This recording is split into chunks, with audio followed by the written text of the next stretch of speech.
Nselmilkom u nistedinkom biex nibdew bit-talba li għallimna Ġesu.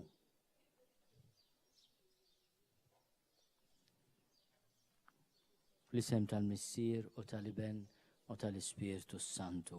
Amen. Missierna li inti fis-smewwiet jitqaddes ismek, tiġi saltinatek, ikun li trid int kif is-sema hekk fl-art. Obżna ta' kuljum għatina llum, aħfrinna dnubietna bħalma naħfru l-minu ħati għalina, la ddaħħalniex fi tiġrib, iżdeħlisna mid-denni. Amen. Qegħdin niċċelebraw il-festa tal-Viżitazzjoni ta' Sitna Marija lill-Elisabetta, hija ħaġa sabiħa li nselmula mit-talba li għalmitna l-Knisja. Slim għalik Marija, bil-grazzja mimlija il-mulej miegħek, imbirka inti fost in-nisa, imbirek il-frott tal-ġuf tiegħek Ġesu. Qaddisa Marija Malla, itlob għalina mid-inbin, issa u fis-sija tal-mewtana. Amen. Glorja lill-Missier u lill-Iben u lill-Ispiritu Santu.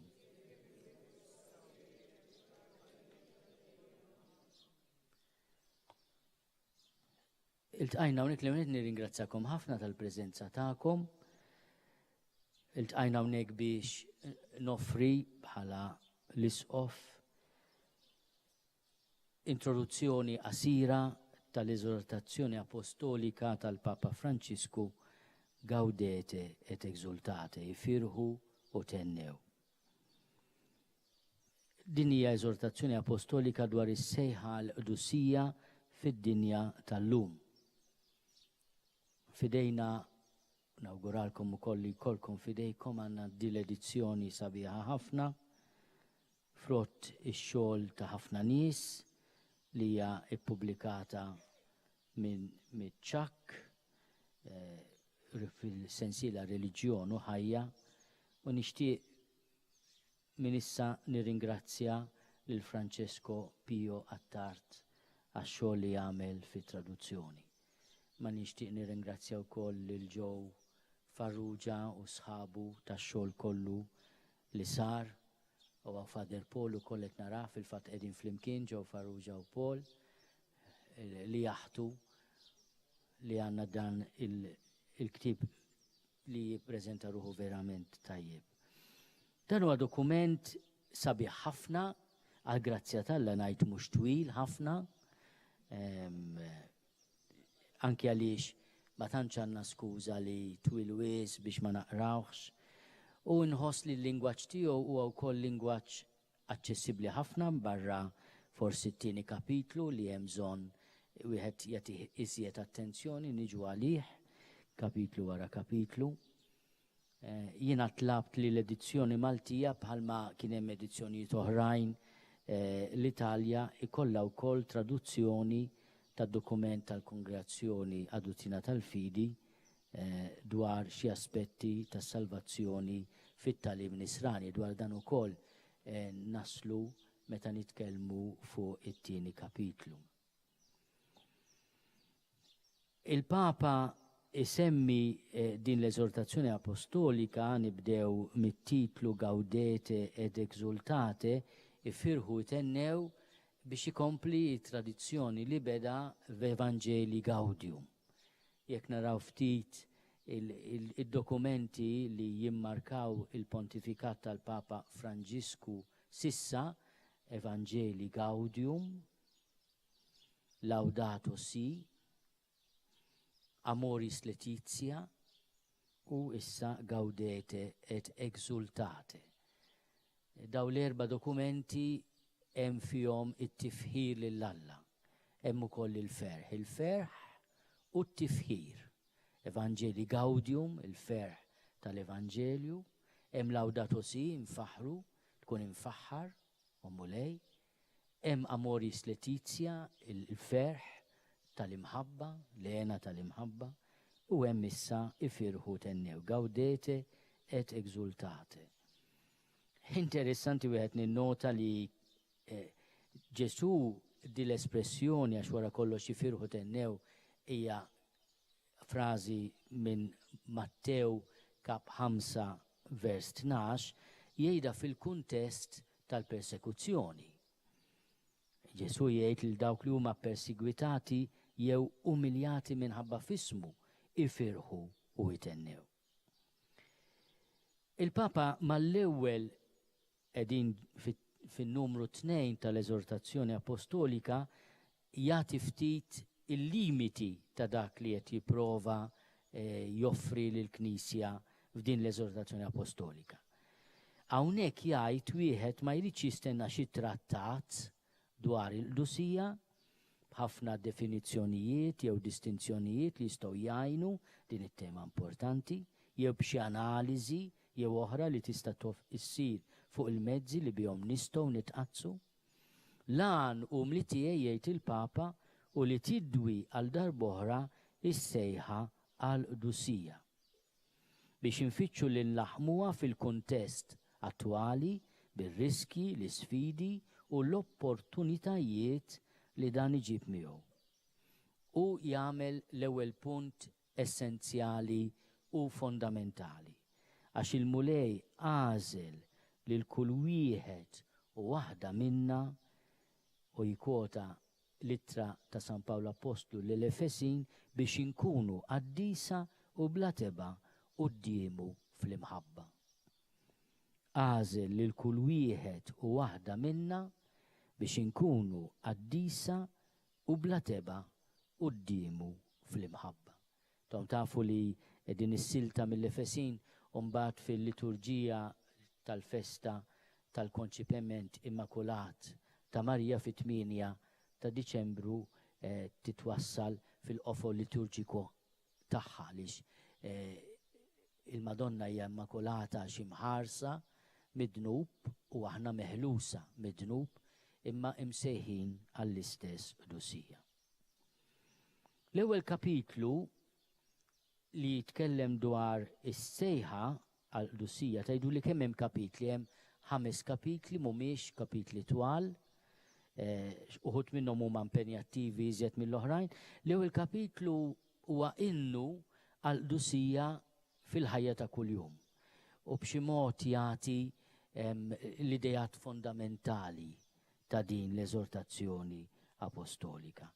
Anki għaliex il-Papa jibda mal-ewwel b'riferiment għal bosta xhieda, interessanti wieħed jinnota li ma' qaddisin il-Papa jsemmi bisimhom f'din l-eżortazzjoni apostolika hemm diversi, uħud magħrufa oħrajn inqas magħrufa u permezz ta' din l-eżortazzjoni insuru nafuhom aħjar, imma jibda propju dak li semmi litra lil-Lut li semmi bosta xhieda li għamlunna l-qalb biex nibqgħu niġru triq tal-prova li għandha qudiemna.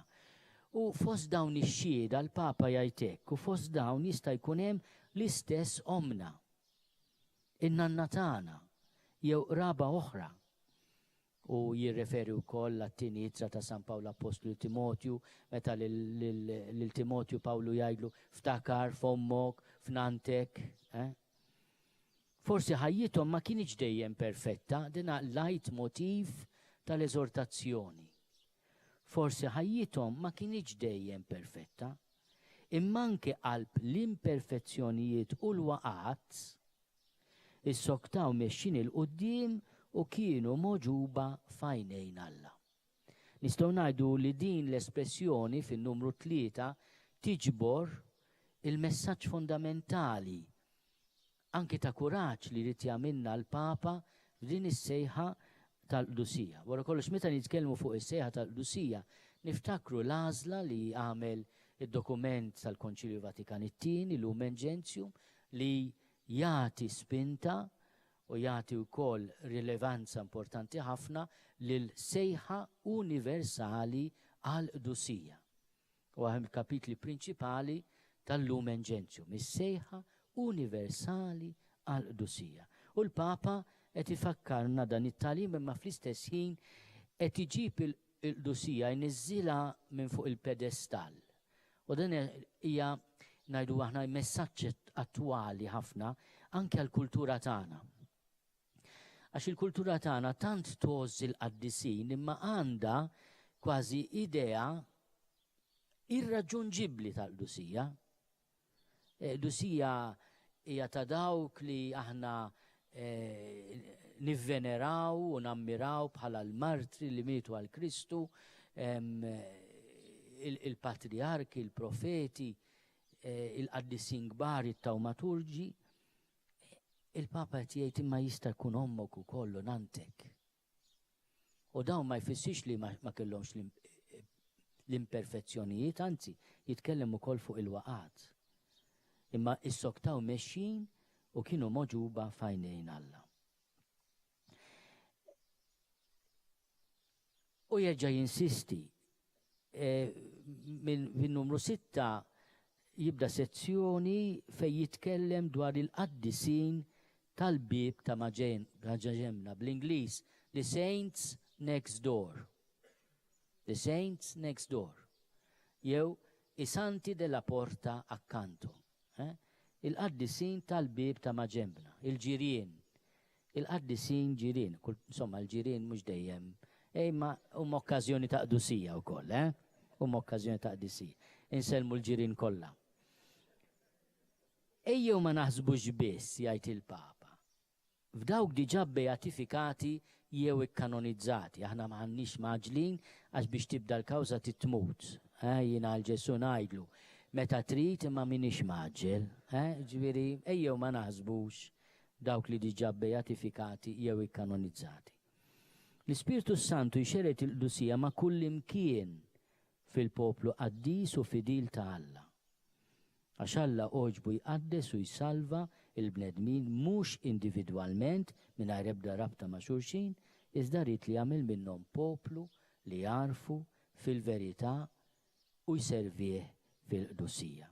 Dan jagħmel Lumen Gentium numru 9. U il-Papa jitkellem fuq kategoriji ta' nies li fil-kondizzjoni tagħhom qegħdin jistinkaw għall-qdusija.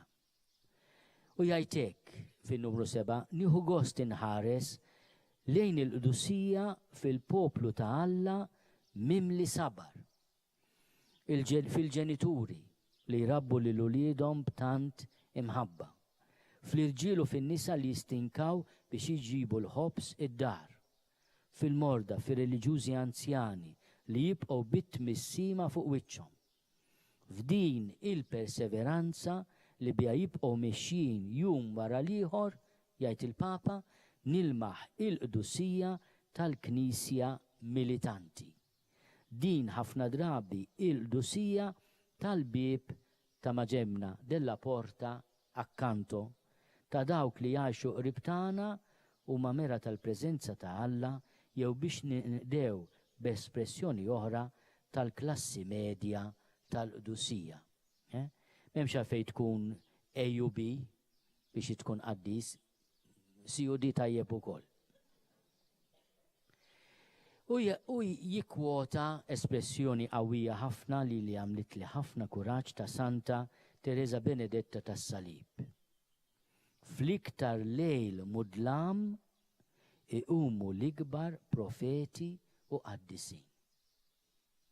Fl-iktar lejl mudlam iqumu l-ikbar profeti u qaddisin.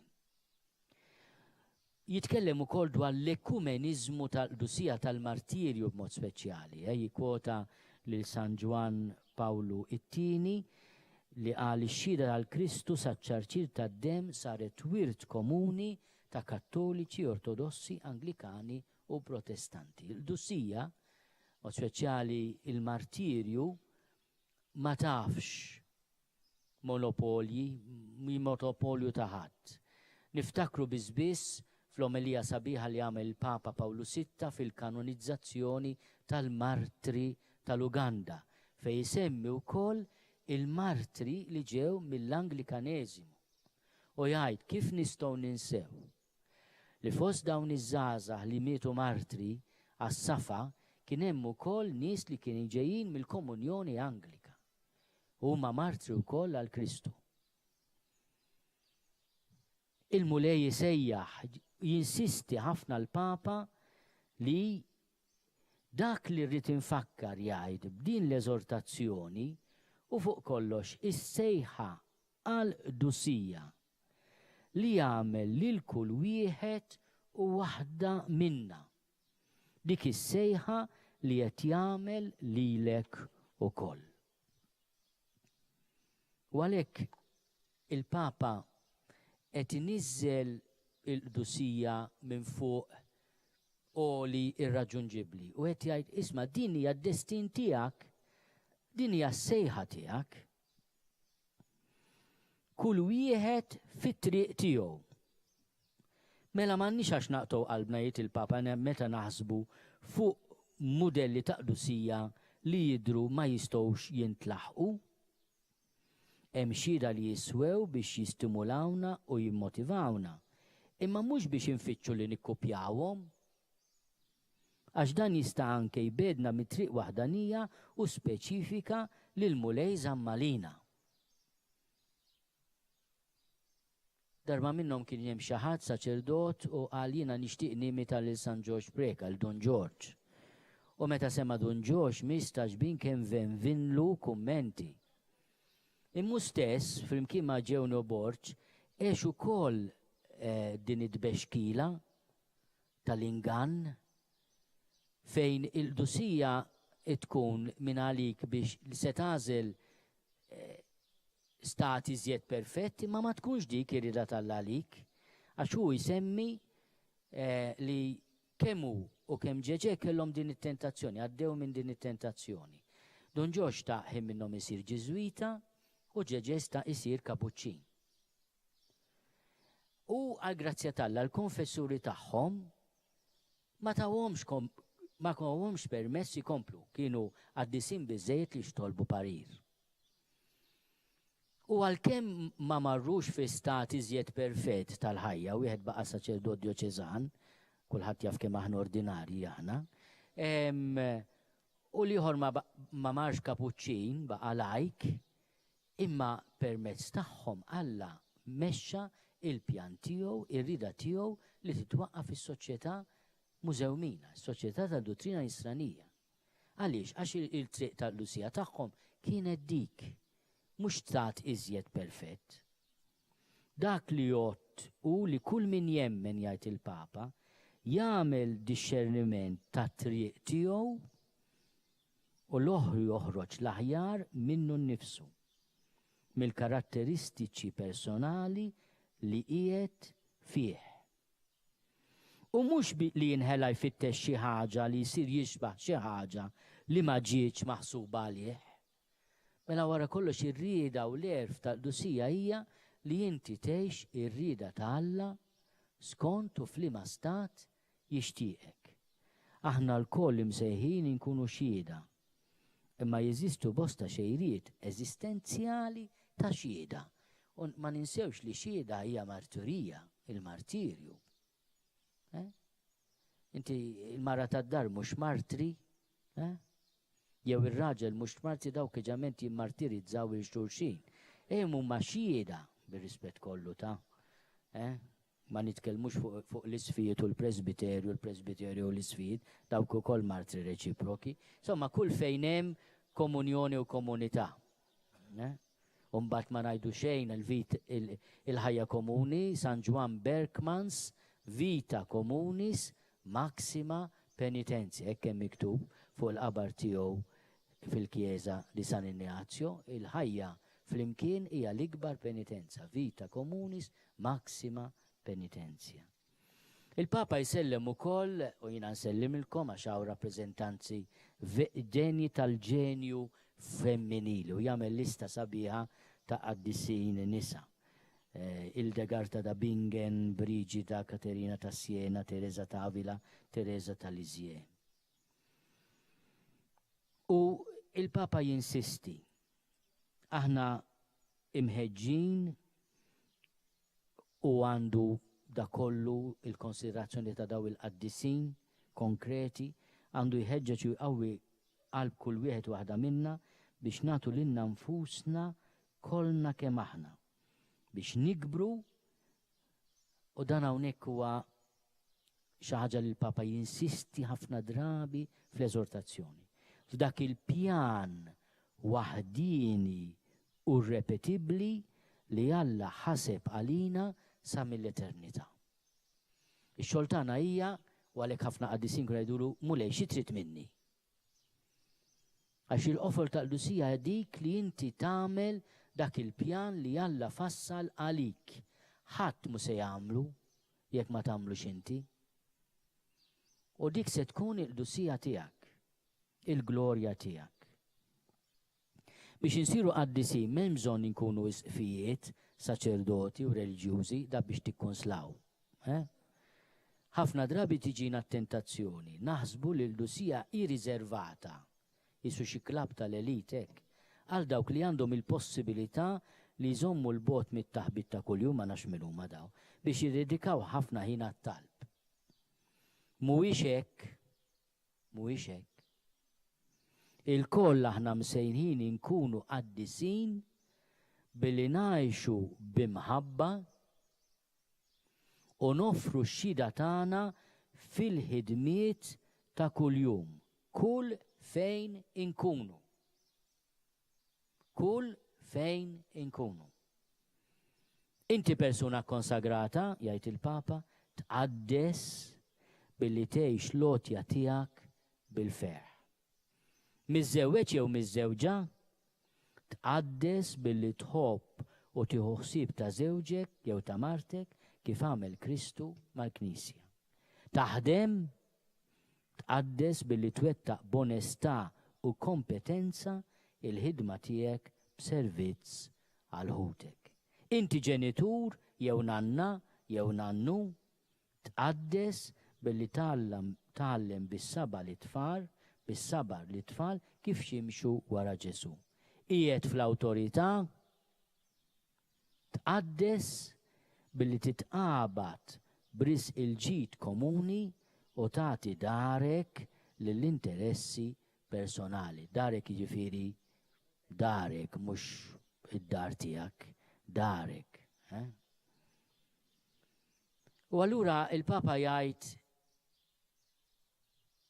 il-grazzja tal-Magħmudija hija dik li tħalli l-frott tagħna f'mixja ta' Qdusija. Taqtax qalbek għax int għandek il-qawwa tal-Ispirtu Santu biex jagħmel dan possibbli.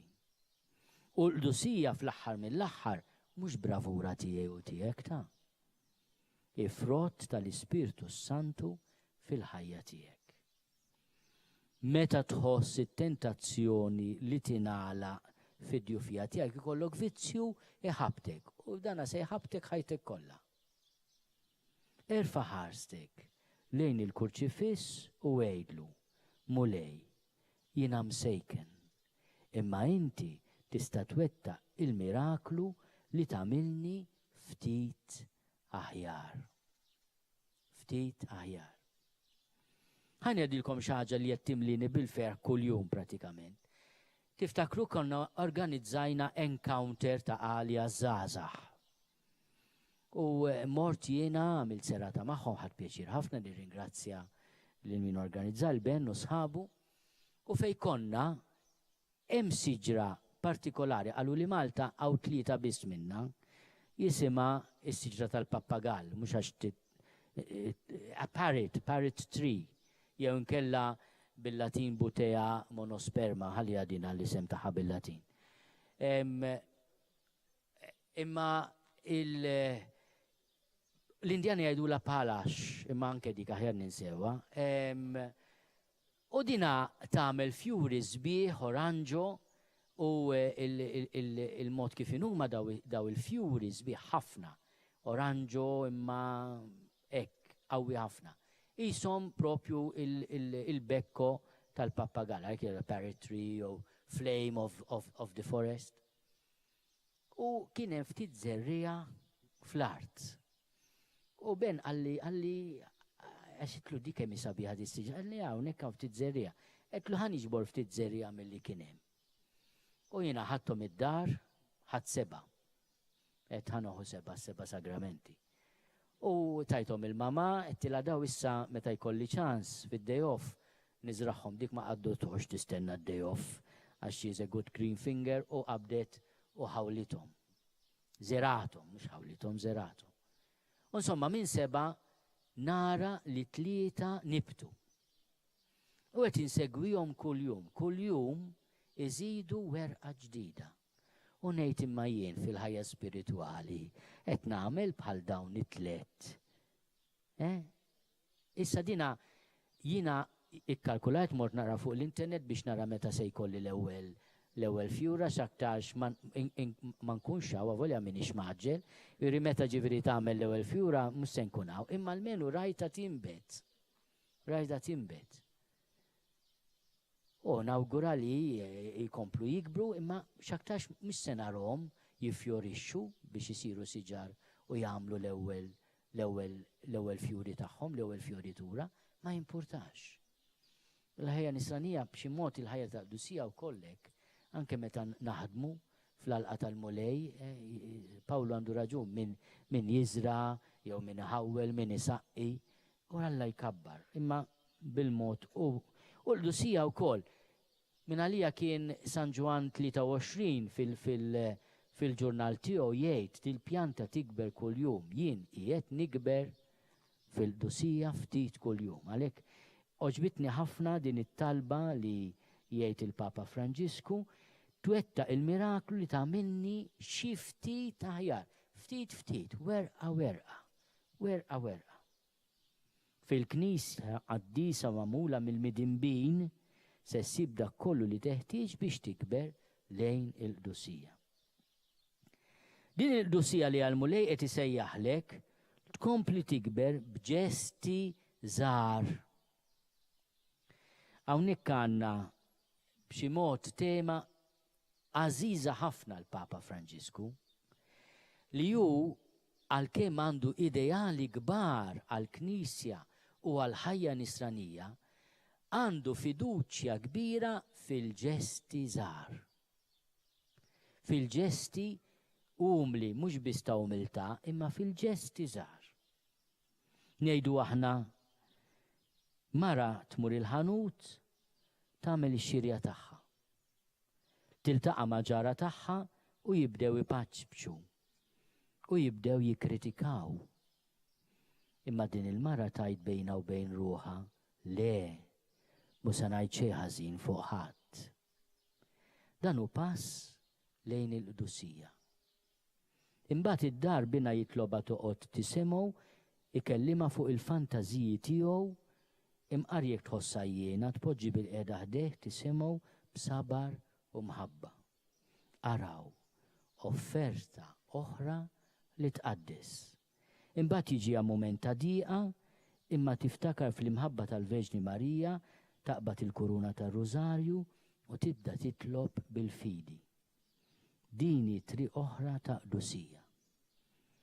Wara toħroġ fit-triq tiltaqa' ma' fqir u tieqaf titkellem miegħu bil-ħlewwa u tjieba. Anke dan u pass il-qudiem.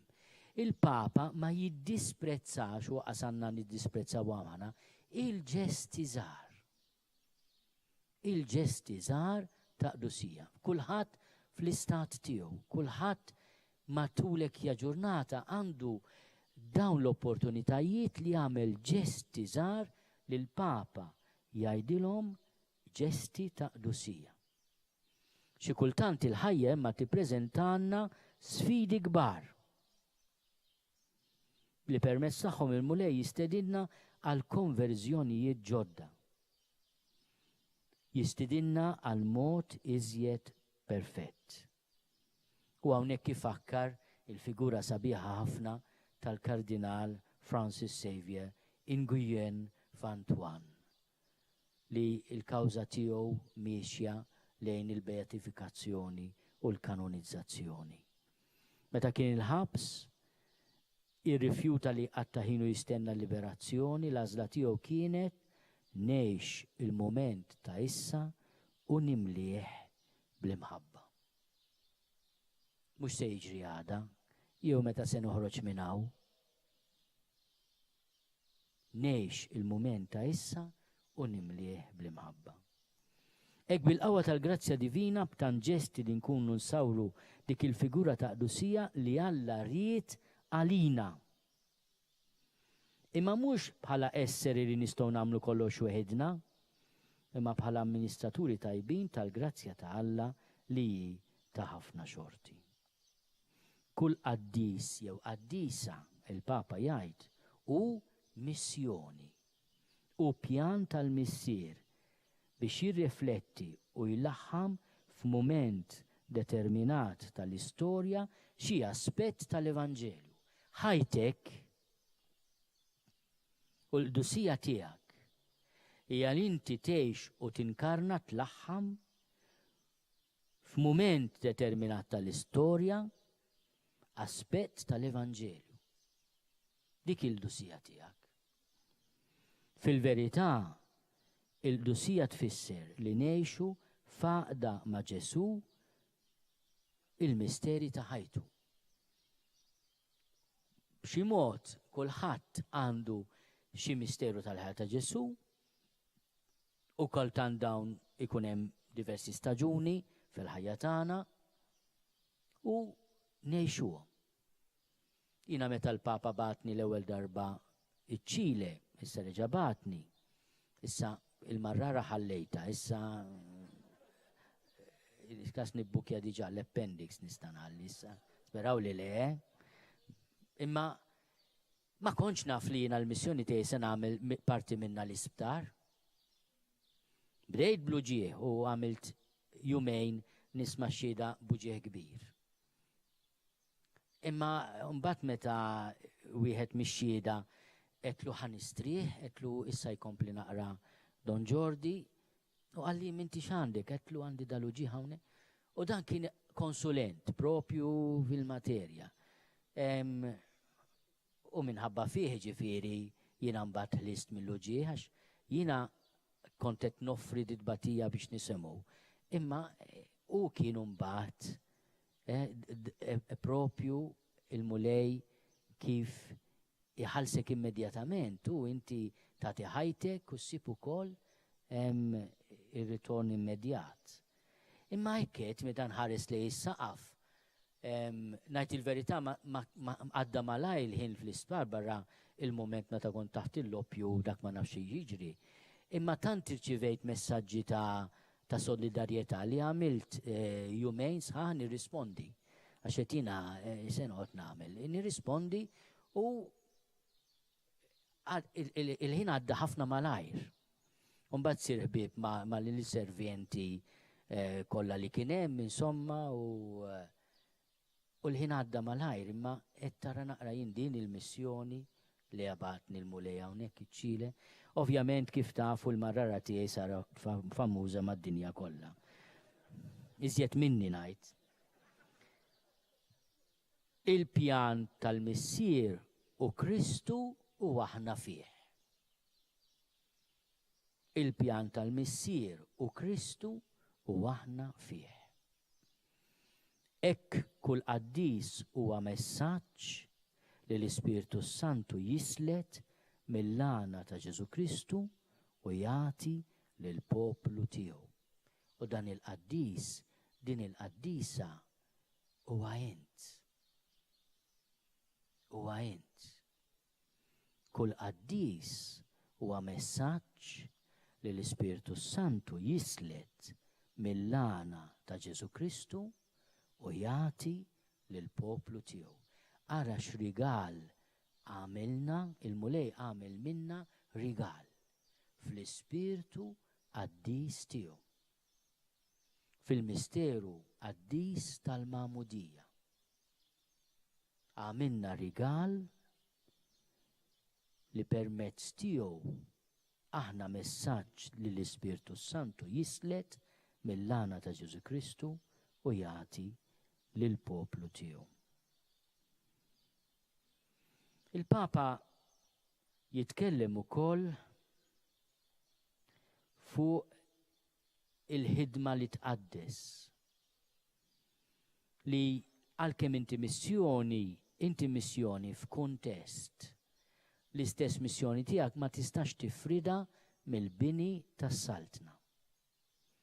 l-identifikazzjoni tiegħek ma' Kristu li tkun ħaġa waħda ma' Kristu u x-xewqat tiegħu titlob minnek itħabbrik biex tibni flimkien miegħu din is-saltna ta' mħabba, ta' ġustizzja u ta' paċi għal kulħadd.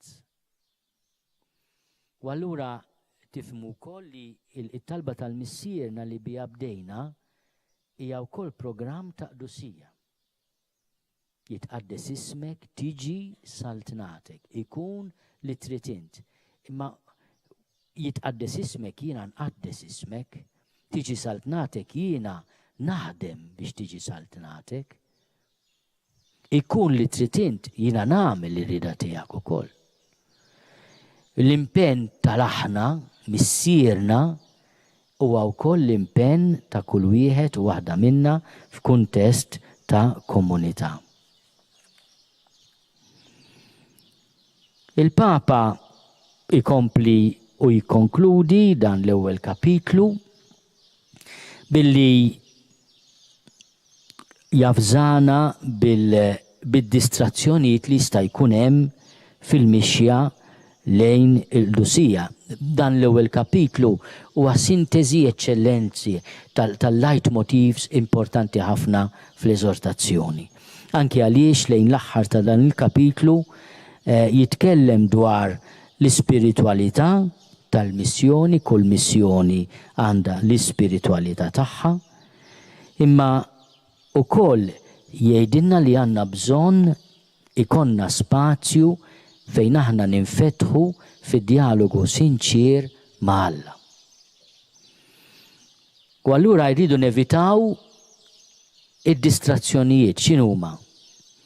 L-istess għodot ta' distrazzjoni li qed jinvadu l-ħajja tal-lum iwasluna biex nassolutizzaw il-ħin liberu.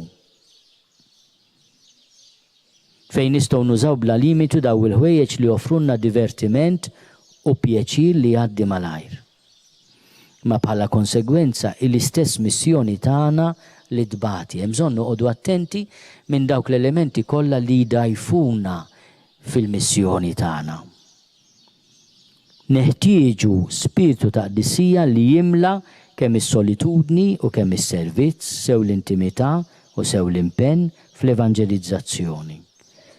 Hekk li kull mument isir espressjoni ta' mħabba mogħtija taħt il-ħarsa tal-mulej. B'dan il-mod il-mumenti kollha jkunu tarġiet fit-triq tagħna għall-Qdusija. La tibżax mill-Qdusija. Mhix se toħodlok saħħa, ħajja u ferħ bil-maqlub. Għax taxal biex issir dak li l-missier ħaseb meta ħalqek. Ara kemm jirrepetija din l-idea. Inti tasal biex issir dak li l-missier ħaseb meta ħalqek. U għalhekk tkun fidil għal dak li int tassew. Meta noqogħdu fuqu u jeħlisna mill-jasar u jwassalna biex narfu id-dinjità tagħna. Kull nisrani skont kemm jitqaddes jagħmel iżjed frott fid-dinja.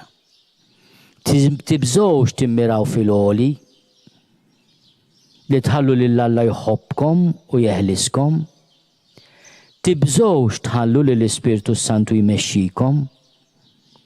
Il-Qdusija ma tagħmlekx inqas bniedem milli inti, għax il-laqgħa tad-djufija tiegħek mal-qawwa tal-grazzja. Kemm hi sabiħa din l-espressjoni. Il-Qdusija ma tagħmlekx inqas bniedem milli inti, għax il-laqgħa tad-djufija tiegħek mal-qawwa tal-grazzja. Il-Qdusija hija il-laqa tad-djufija tiegħek mal-qawwa tal-grazzja. Fl-aħħar mill-aħħar kif qal Leon Bloy, fil-ħajja m'hemmx ħlifniket wieħed dak li ma nkunux qaddisin. U hekk jiswiċċa l-ewwel kapitlu, fil-kapitlu l-oħra mhux se nagħmel daqshekk deskrizzjoni fit-tul għax inħoss li dan l-ewwel kapitlu jiġbor it-temi fondamentali tal-eżortazzjoni. Jekk wieħed anke nissuġġerilkom li dedikaw ħafna ħin lil dan l-ewwel kapitlu li għandu lingwaġġ aċċessibbli, nirringrazzjaw ukoll il-Franġisku ta' din it-traduzzjoni sabiħa ħafna bil-Malti.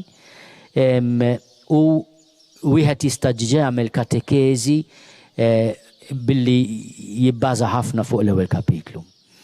Il-Papa mbagħad jibda jelabora dak kollu li qal sissa fi żjed dettall. It-tieni kapitlu huwa forsi l-iżjed wieħed impenjattiv. Jiġifieri nissuġġerilkom li qabel taqrawh l-ewwel nett tkunu mistrieħa qabel taqrawh, jiġifieri mhux xi kapitlu li taqrah wara li ġurnata titħabbat mal-familja pereżempju. Taqraw ukoll flimkien miegħu l-appendiċi għal din l-edizzjoni li huwa littra Placuit Deo l-isfid ta' Knisja Kattolika li ħarġet il-Kongregazzjoni għad-Dottrina tal-Fidi. U f'dan id-dokument Placuit Deo il-Kongregazzjoni tieħu dawn iż-żewġ kunċetti Pelagianizmu u Gnostiċiżmu li jużhom il-Papa introduċihom ukoll f'Evangelju Gaudium u tispjegahom b'mod teoloġiku ma b'mod mhux ikkomplikat ħafna. Jien se naqra biss silta li tiġbor biex ngħidu hekk il-nukleju. Hemm l-individwaliżmu neo-Pelagian. Mela, meta ngħidu Pelagianizmu huwa dak li jiena m'għandix bżonn il-Alla biex insalva. X'inhija l-mediċina għall Pelagianizmu? Biex nirriduċihom ħafna. Taftakru fit-talba ta' Dun George, Sinjur Alla, jiena għandi bżonnok. Mela il-mulej tgħidlu hekk, inti neħħejt minnek kull tentazzjoni ta' Pelagianizmu. Il-Pelagianizmu huwa jiena m'għandix bżonnok, nirranġa jien. Pelagianizmu huwa jiena bravu jien, Lusija bravura tiegħi, jiena tajjeb, m'għandix bżonnok, m'għandix qas bżonnok is-salvani m'għandi. Dak il-Pelagianizmu.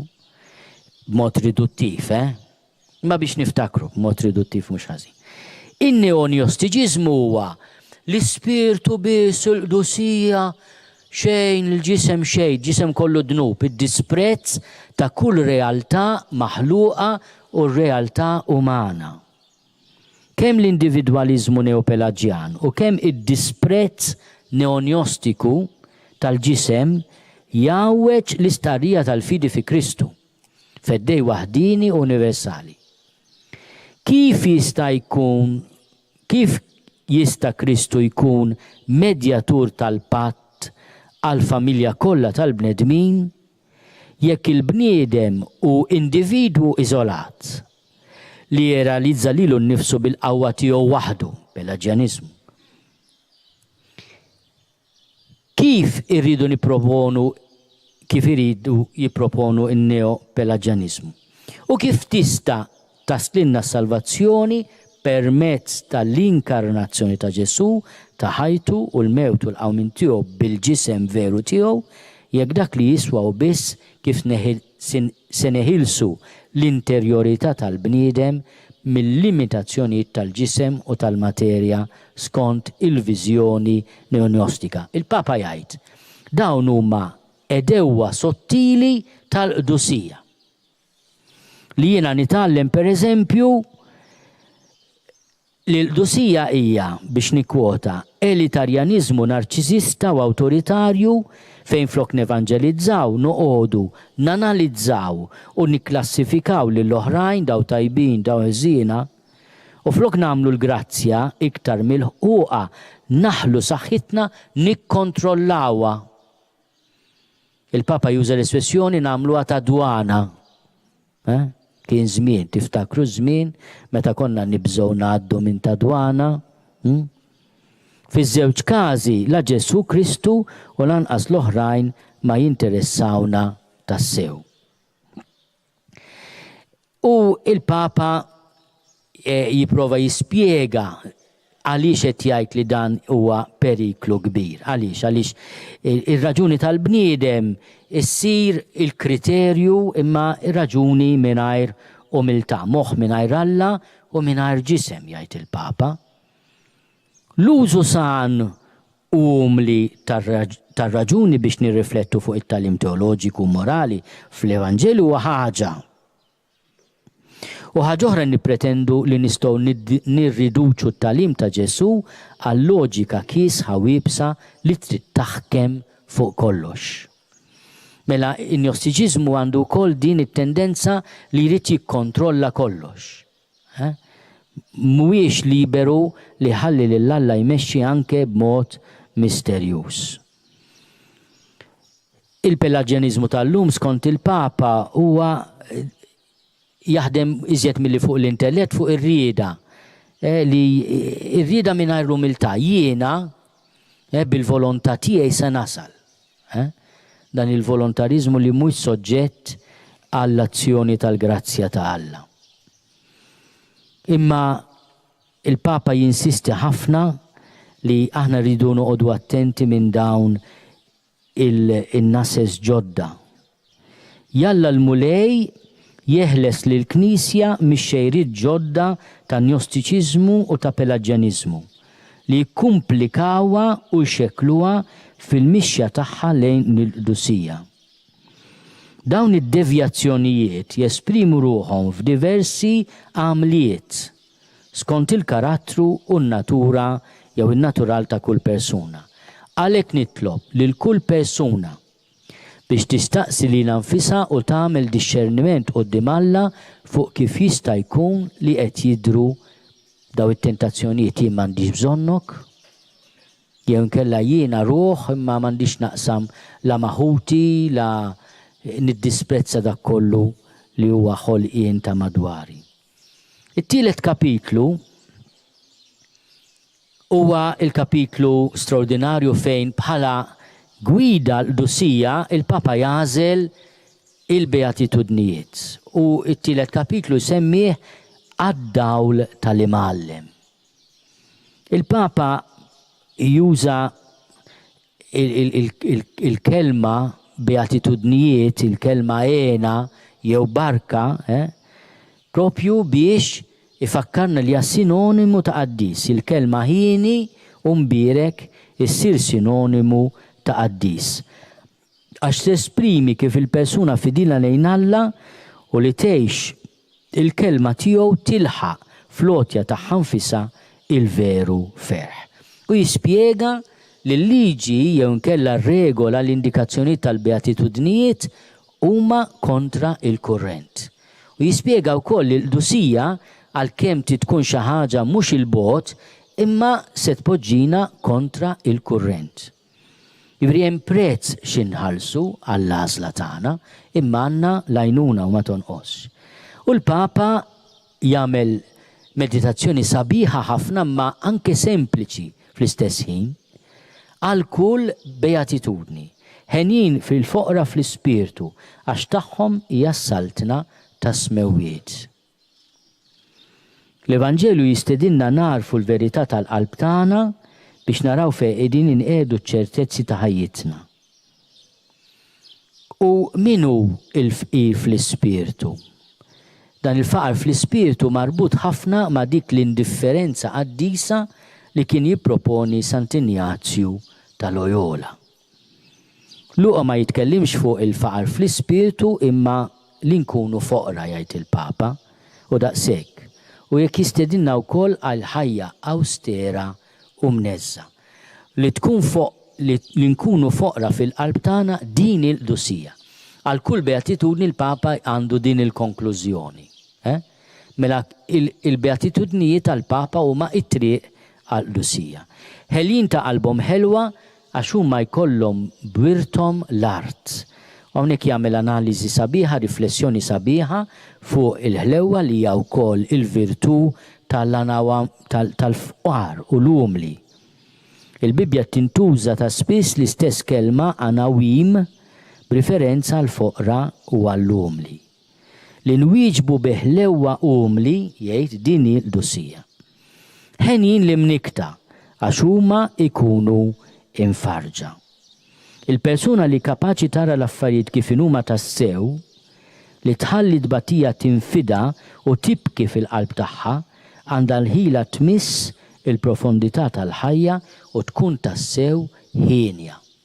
Inti kultant quddiem ċertu fenomeni jiġik li tibki. Kultant ngħidu tal-biki. Sitwazzjoni tal-biki. Il-kapaċità li quddiem sitwazzjoni tal-biki tibki li narfu nibku mal-oħrajn din il-qdusija.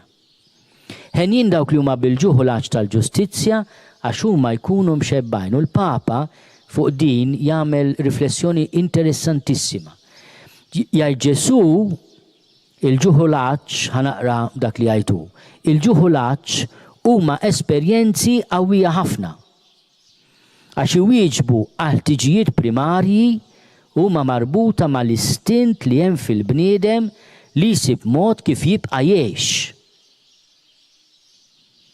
Hemm persuni li b'din l-istess qawwa tal-istint primordjali li ngħixu, b'din l-istess qawwa jixxenqu għall-ġustizzja u jfittxuha b'ħerqa kbira ħafna. Mela il-Papa jinsisti li din il-ġustizzja ġustizzja konkreta, mhix ġustizzja fl-arja, u jinsisti wkoll fuq il-ġustizzja soċjali. Dan l-aċċ radikali li nfittxu bġuħu l-uħaċ kbir il-ġustizzja din il-qdusija jgħid il-Papa. Ħenjin dawk li ħennu għax huma jsibu ħniena. Il-ħniena għandha żewġ aspetti, tfisser tagħti tgħin taqdi l-oħrajn u anke taħfer u tifhem. Il-Papa jagħmel riflessjoni sabiħa fuq dawn l-elementi tal-ħniena, mhux biss li taħfer u tifhem, imma wkoll li tagħti tgħin u taqdi lill-oħrajn. Wara kollox meta ċċelebrajna is-sena tal-ħniena, il-Papa tagħna katekesi profonda ħafna fuq is-sinifikat profond tal-ħniena. Li nħarsu u nġibu ruħna biħniena din hi l-qdusija. Ħenjin dawk li huma safja f'qalbhom għax huma jaraw l-Alla. Din is-safa hija s-safa ta' l-intenzjoni retta. U minnu li m'hemmx imħabba mingħajr emejjel ta' mħabba, imma din il-beatitudni tfakkarna li l-mulej jistenna li l-lotja tagħna l-ħuna tkun tnixxi mill-qalb. Li jkollha ġifieri intenzjoni safja li tnixxi mill-qalb. Fl-Evanġelu ta' Mattew naraw ukoll kif dak kollu li joħroġ mill-qalb u dak li tebba l-bniedem. Meta l-qalb tħobb lill-Alla u lill-proxmu, meta din hi l-intenzjoni vera tagħha u mhux tpaċċpiċ fil-vojt, allura dik il-qalb isafja u tista' tara lill-Alla. Li nżommu l-qalbna safja minn dak kollu li tappan l-imħabba din il-qdusija. Ħenjin dawk li jġibu l-paċi għax huma jissejħu ulied Alla. Dawk li jġibu l-paċi huma ejjun ta' paċi, jibnu l-paċi u l-ħbiberija soċjali. Lil dawk li ħabirku biex jiżiraw kullimkien il-paċi, Ġesu jagħmlilhom weda tal-għaġeb, huma jissejħu ulied Alla. Li jiżiraw il-paċi jgħid madwarna din hi l-qdusija. Ħenjin dawk li huma persegwitati minħabba s-sewwa għax tagħhom jassaltna ta' smewwiet. U hawnhekk il-Papa jagħmel riflessjoni interessanti ħafna. Is-salib fuq kollox, it-taħbit u t-tiġrib li ngħaddu minnhom biex nistgħu ngħixu l-kmandament tal-imħabba u l-mixja tal-ġustizzja huwa għajn ta' maturazzjoni u ta' tqaddis. Jiġifieri jgħid isma' ma tistax inti tipprova tkun qaddis u tippretendi li mhux se tkun sinjal li jmeruk. U din m'għandekx taqtalek qalbek għaliex din hija jgħid għajn ta' maturazzjoni u ta' tqaddis. U jgħid ukoll ta' il-persekuzzjonijiet mhumiex realtà tal-imoddi għax anke llum qed inbagħtu minnhom. Kemm bit-tixrid tad-demm bħal tant martri ta' żminijietna u kemm b'mod iżjed sottili permezz ta' kalunji u qlajiet folots. Più chiaro di così non se può. Li nilqgħu ta' kuljum it-triq tal-Evanġelju minkejja l-problemi li toħolqilna din il-Qdusija. Ħanżid waħda oħra, jekk tieħu paċenzja bin-nemus dik ukoll il-Qdusija. Il-Papa wara li għamel il-kummentarju fuq il-Beatitudnijiet ifakkarna wkoll fil-kapitlu 25 tal-Evanġelju skont San Mattew li hemm il-lista tal-opri tal-ħniena u l-kriterju kont bil-ġuħ tmajtuni, kont bil-aċus ejtuni, kont barrani u l-ajtuni, kont teri u l-bistuni, kont marit u ġejtu tarawni, kont il-ħabs u ġejtu iżuruni. Fil-kapitlu 25 tal-Evanġelju ta' San Mattew Ġesu jieqaf fuq waħda minn dawn il-Beatitudnijiet, dik li msejħa ħinja dawk li juru ħniena. U jinsisti ħafna li aħna ma nistgħux inkunu qaddisin u fl-istess ħin nisdisprezzaw lil ħutna. Importanti ħafna li nifmu anke b'riferiment għal qaddisin il-kbar u jsemmi il-San Franġisku d'Assisi, San Vincenzo de Paul, Santa Teresa ta' Kalkutta u ħafna oħrajn li kienu qaddisin kbar tal-karità u tal-ħniena. Jitkellem ukoll dwar il-qima li toġob il-mulej u nixtieq ukoll nikkwota il-Papa meta isemmi li Santa Teresa ta' Kalkutta fin-numru 107 u jgħidlek u tajtek Santa Teresa ta' Kalkutta għandi ħafna djufijiet umani, ħafna miżerji ta' bniedma li jien, imma hu jitbaxxa u jinqeda bina, bik u bija, biex inkunu l-imħabba u l-ħnina tiegħu fid-dinja, minkejja dnubietna, minkejja l-faqar u d-difetti tagħna, u jiddependi minna biex iħobb id-dinja u jurija kemm iħobba. Jekk inkunu ħsiebna wisq fina nfusna, ma jifdilniex ħin għall-oħrajn. 107, verament ċitazzjoni sabiħa ħafna minn Santa Teresa ta' Kalkutta. Imbagħad il-Papa fil-raba kapitlu huwa kapitlu simpatiku ħafna, jitkellem dwar xi karatteristiċi tal-Qdusija fid-dinja tal-lum. B'xi mod huma indikazzjoni prudenzjali kif inti tista' tkun qaddis fil-kuntest attwali. Nissaportu l-ewwel wieħed, nissaportu, nistabru u nuru ħlewwa. Hawnhekk jgħidlek il-numru 115 u attwali ħafna. L-insara wkoll jistgħu jsibu ruhom f'nofs xbiki ta' violenza verbali permezz tal-internet u diversi oqsma jew spazji ta' skambji diġitali. Saħansitra l-medja kattolika tista' taqbes il-limiti, tippermetti xnijat folots u l-kalunja fejn donhom jidhru esklużi kull etika u kull rispett tal-fama tajba tal-oħrajn. Hawnhekk naraw dan id-dualizmu perikolus, għax dawn ix-xbieki jingħaqdu ħwejjeġ li ma kinux ikunu tollerabbli fil-ħajja pubblika u hemm min ifittex jagħmel tajjeb għan nuqqas ta' soddisfazzjon li għandu f'ħajtu billi jbattal brabja ix-xewqat ta' vendetta fuq l-oħrajn. Hawnhekk il-Papa jgħid aħna ngħidu li aħna Kattoliċi, qed niddefendu l-fidi, u mbagħad m'għandniex karità. M'għandniex imħabba lejn xulxin. U dan li jsemmiwa id-dualizmu perikolus.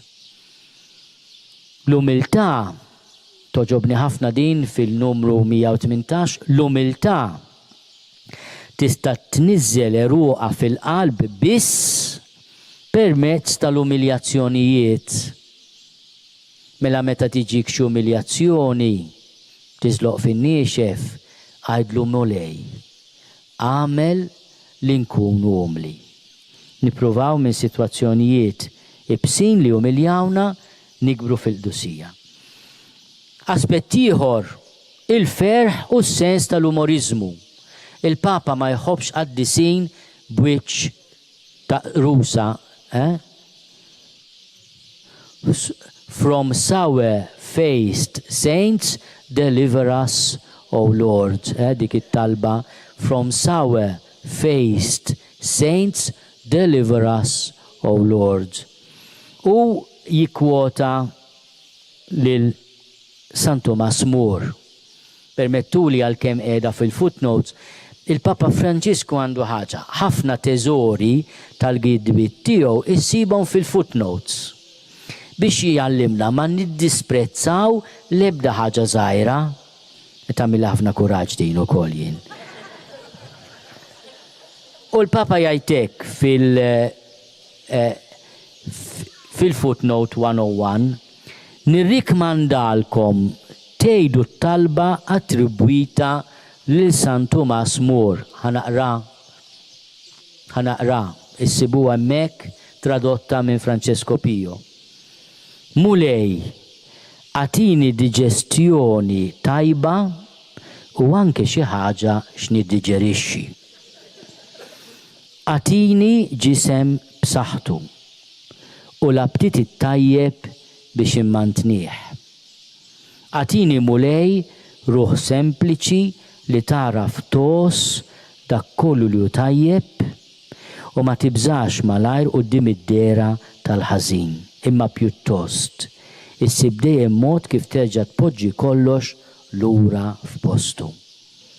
Għatini ruħ li ma tafx tiddejja, tgor, titnied, gerger u tħallix li noqgħod ninkwieta żejjed fuq dik il-ħaġa wis ingombranti li tissejjaħ jien. Għatini mulej sens ta' umorizmu tajjeb. Għatini l-grazzja li nilqa' ċajta biex fil-ħajja niskopri ftit tal-ferħ li naraf naqsmu wkoll mal-oħrajn hekk ikun. Meta ċempilli jumejn ilu ringrazzjajtu ta' di l-Eżortazzjoni anke ta' żewġ kodba li rajt milux tiegħu wieħed Dio ġovani u liħor 10 cose che Papa Francesco dice sacerdoti u inserta. Fi 3 kodba li jiena rajt fl-imkien ma' din f'daw it-3 dokumenti tiegħu waqt l-irtir li għamilt, hemm din it-talba fi 3 kodba insertat u qedlu grazzja x'kull ktieb sibdi l-imbirka għalli la prego da 30 anni ogni giorno. Għalli ili 30 sena din talba nitloba u meta tmur iżuru Santa Marta kull meta mmur tolqotni notice li għamel milux projbito lamentarsi.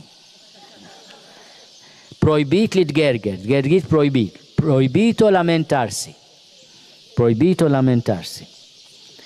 Kuraċċu ħeġġa, il-Papa jitkellem ħafna dwar il-parreżja, nissuġġerilkom taqraw dis-sezzjoni sabiħa ħafna fuq il-kuraġġ li għandna bżonn. U jikwota wkoll il-Ġona meta taqra l-interpretazzjoni li għati tiegħu il-Papa fil-numru 134 isir verament profeta simpatiku. Għax il-Papa jifhem li profeta Ġona ipprova jevita rida tal-mulej u kollox marlu ħażin sakemm il-mulej waslu biex ikun ta' salvazzjoni għal poplu ta' Ninove. Jinsisti l-Papa fil-komunità. Il-Qdusija fil-komunità. Jikwota anke diversi qaddisin li saru martri anke fi gruppi, is-servi ta' Marija,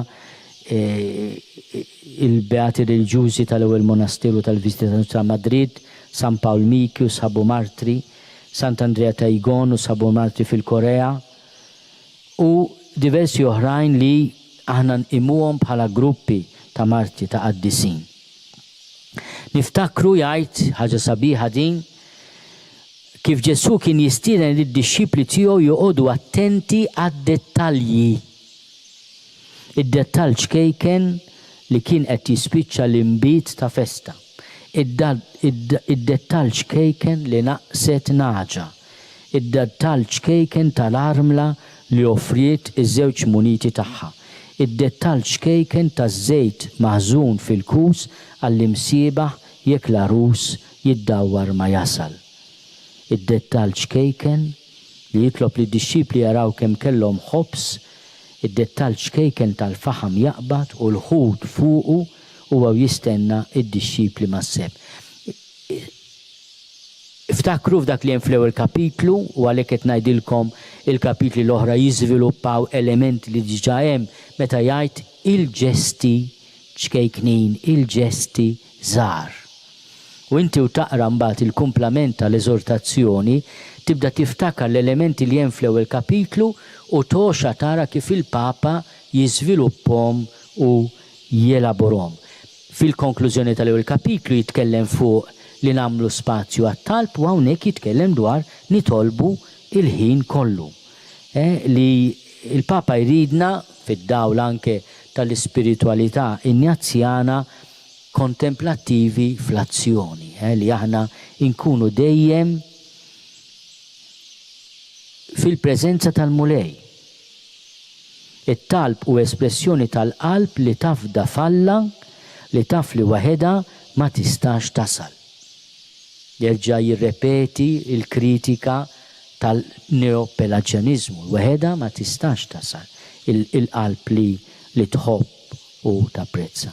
Il-ħames u l-aħħar kapitlu huwa kontribut tas-sew injazzjan u ġeżwitiku li jippreżenta l-Qdusija bħala taqbida. Xi ħaġa li żviluppa anke San Ġorġ Preka fl-ispiritualità tiegħu għandu ktieb sabiħ li kien jissuġġeriha d-direzzjoni spiritwali il-ġinnażju. Fejn dak li jkun jitgħallem il-lotta spirituali fil-ġinnażju. U il-mulej jgħallem lil min qiegħed jiġi dirett permezz tad-direttur, permezz tal-parini u direttur spiritwali kif jiġġieled it-taqbida tajba.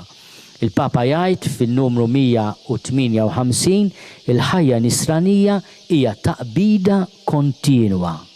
Trid qawwa u kuraġġ biex tista' tieqa fit-tentazzjonijiet tax-xitan u tħabbar l-Evanġelju.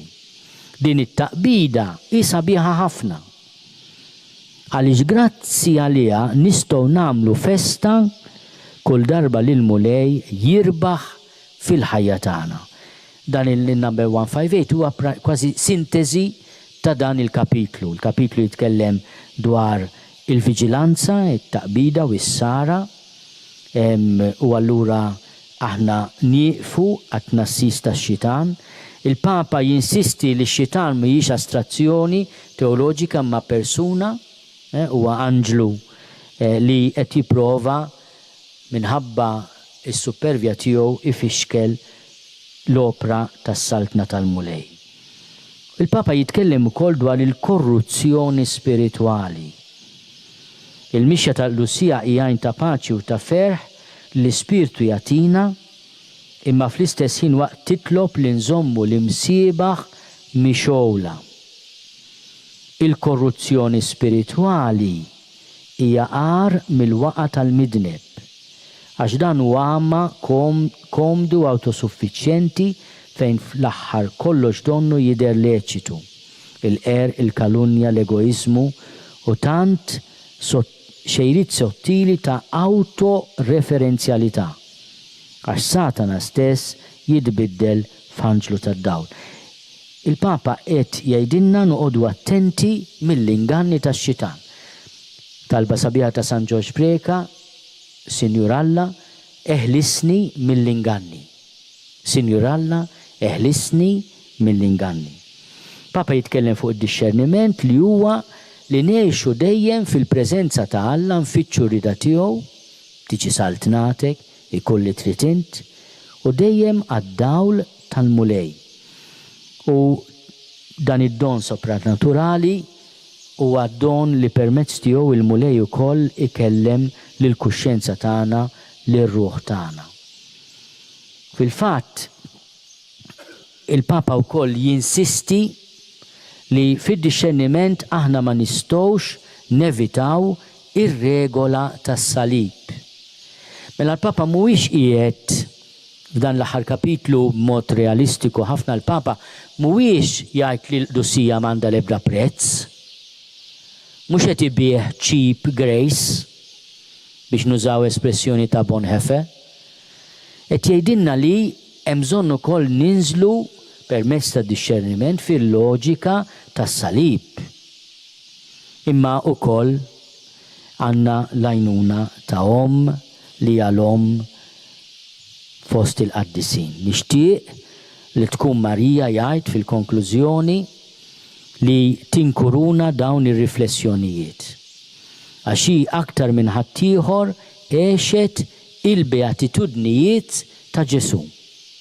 Hija dik li qabżet bil-ferħ għall preżenza ta' Alla. Dik li żammet kollox fil-qalb tagħha u ħalliet sejf jinfida. Il-qaddisa fost il-qaddisin.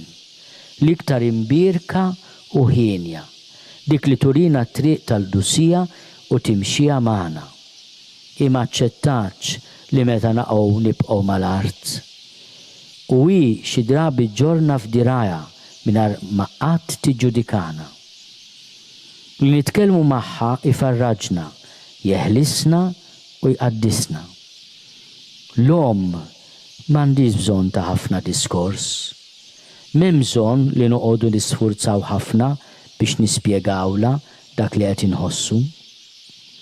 Biżżejjed illi slulna minn taħt l-sien għal darba tnejn aktar slim għalik Marija.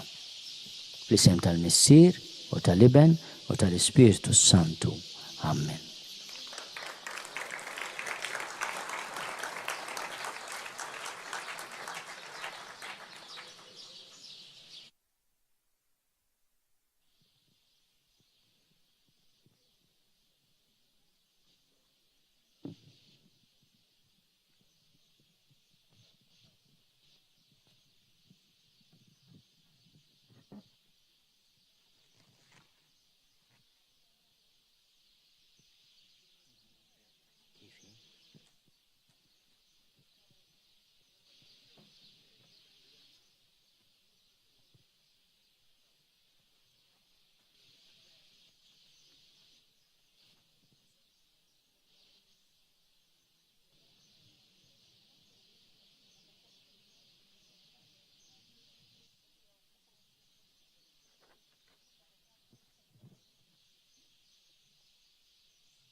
Sinjur Alla, naf żgur li wistatini widen għax inti qed li gost huwa tiegħek li tkun mawlied il-bnedmin.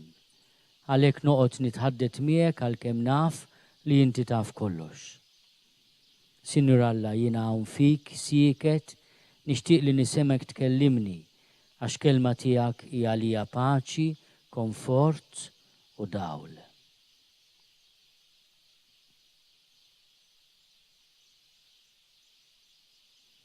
Sinjur Alla, int li int, jiena jien xogħol tiegħek, xogħol ta' tjubija tiegħek, xogħol ta' l-omnipotenza tiegħek, xogħol ta' sapjenza tiegħek. Iffurmajt li ġisem u tajtni ruħ xbija tiegħek biex bija narfek u nistqarrek kreatur tiegħi. Iżda billi ħallejtni liberu fil-volontà tiegħi, jiena dejjem fil-periklu li mmeri l-volontà tiegħek, jekk inti ma sostninix bil-grazzja tiegħek. Għandi bżonnok għal kollox, għalhekk la tabbandunanix meta fija tkun naqset il-ħila tiegħi. Sinjur Alla, inti hawn u jiena fik, bħala ħuta fl-ilma safi.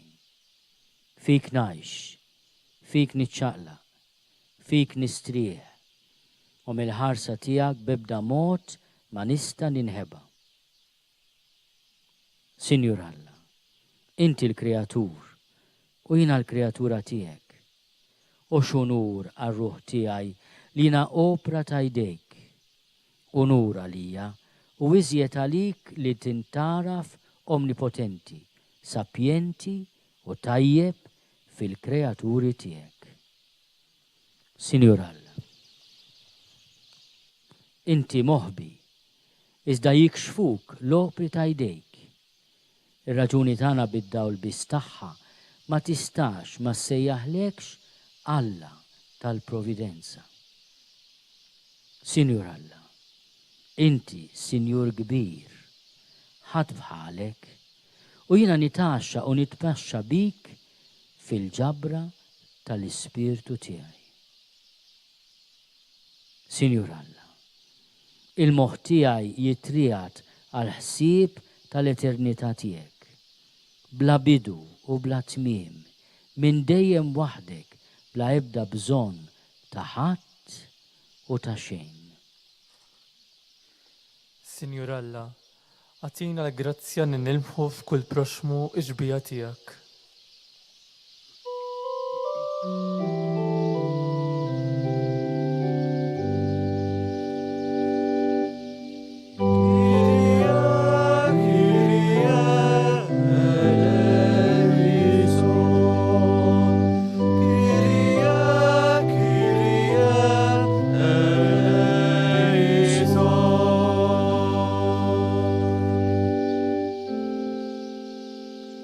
Sinjur Alla, għatina l-grazzja li nagħmlu dejjem il-veru ġid u qatt id-deni.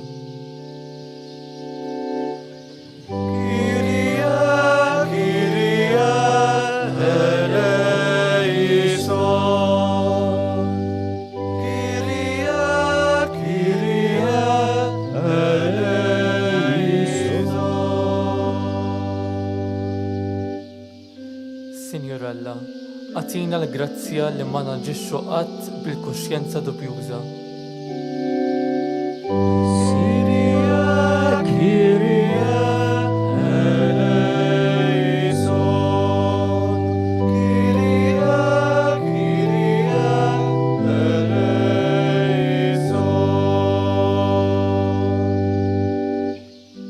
Sinjur Alla, għatina l-grazzja li spiss niftakru li mingħajrek kollox jaqa', kollox imut.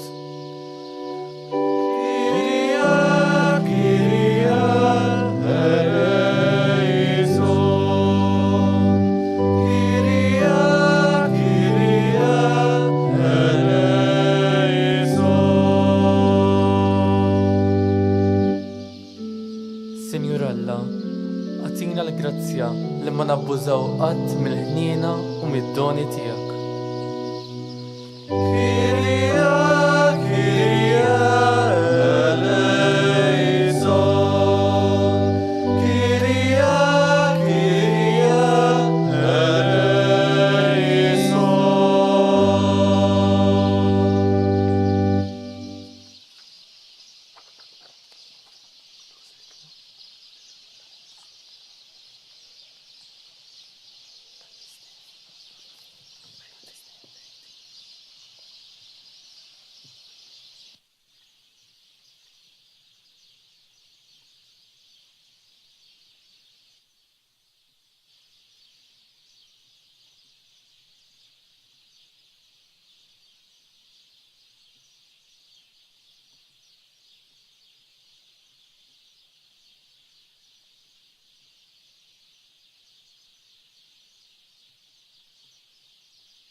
Kristu ddikjara li min jisma' kliemu u jħarsu ikun tassew miexi fi triq tal-verità u tal-ġustizzja li twassal għal ħajja eterna.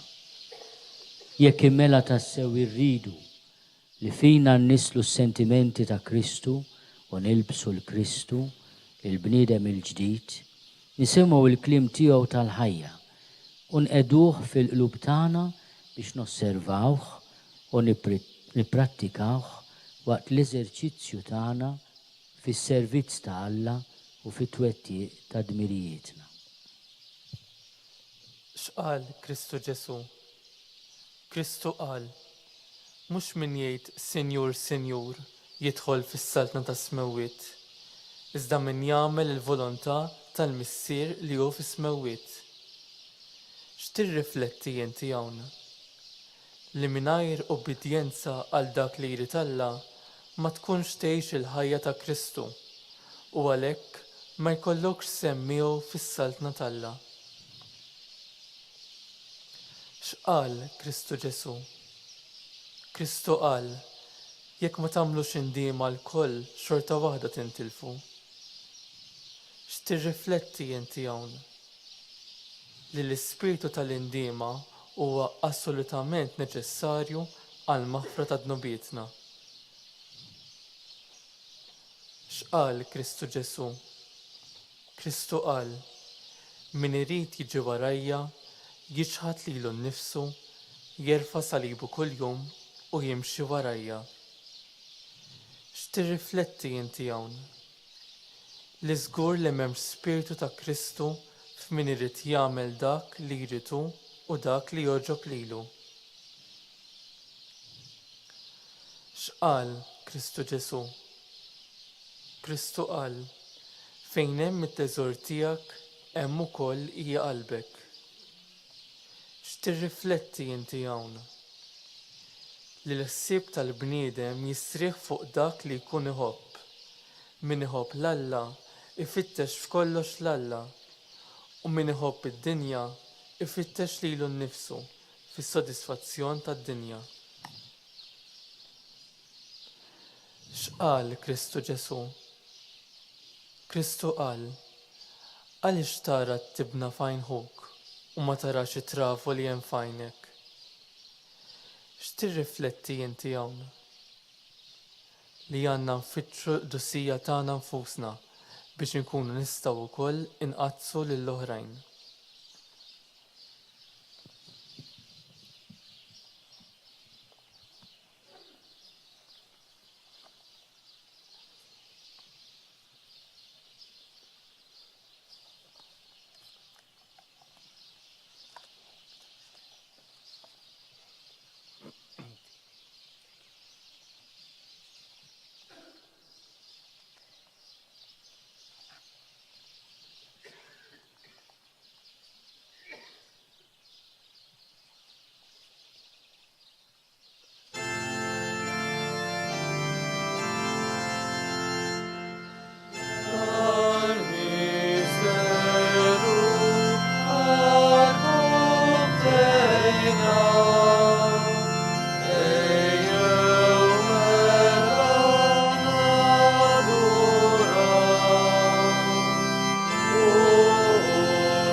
nitolbu. U Alla li f'dan is-sagrament tal-aġeb ħallet inna tifkira tal-passjoni tiegħek. Għatina nitolbuk li nqimu l-ġisem, il-misteru tal-ġisem u d-dem tiegħek. Hekk inħossu fina bla qiegħda dak li repetinna l-fidwa tiegħek. Inti tgħixu s-saltan għal dejjem ta' dejjem.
Ikun imbirek Alla, imbirek li sem imqaddes tiegħu, imbirek Ġesu Kristu veru Alla u veru bniedem, imbirek li sem ta' Ġesu, imbirek l-qalb imqazza tiegħu, imbirek id-dem għażiż tiegħu, imbirek Ġesu fis-Santissimu Sagrament tal-Artal, imbirek l-Ispiritu Santu Paraklitu, imbirka kbira Alla Marija Santissima, imbirka l-imqazza Immakolata Konċezzjoni tagħha, imbirek it-tluq glorjus tagħha fis-sema, imbirek l-isem ta' Marija Verġni Uom, imbirek San Giuseppe Arrust Kastissimu tagħha, imbirek Alla fl-anġu l-qaddissin kollha tiegħu.